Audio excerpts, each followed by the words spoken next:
அப்படி கொலவரியா இருக்கீங்க என்னவா? ஆடல்ல ஒரு பிள்ளைனா உயிரை விட்டுருவாமா? என்ன புள்ளைய கண்டுபிட்டீர்கள் ஐயா? வாத்தியார் ஸ்தானத்தனங்களை பற்றி வாசிக்கிறவரே சொல்லுங்க. நடிகர்கள் என்ன பாடுறோமோ அதை வாங்கி பாடுறத நீங்க வந்திருக்கீங்க.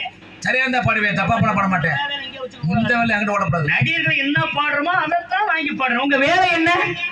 பின்பாட்டு. சரி, நான் பாடுறது என்ன அதை பாருங்க. என்ன வழிமறிச்ச ஓரம்னா மயிலிட்ட கண்ணாலே மயில் கொண்டே முதலா பார்த்தேனே வழிமறிச்சாரோரும்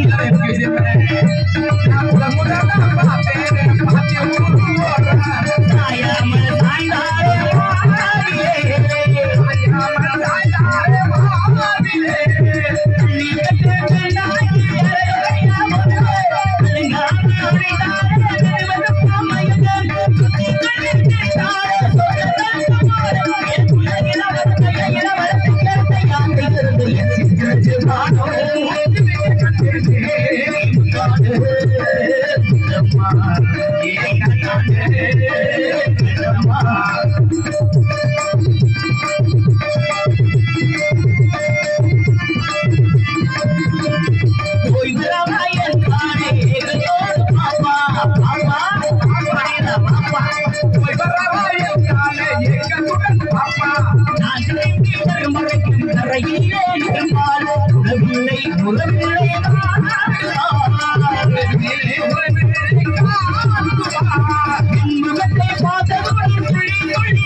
சிரிக்க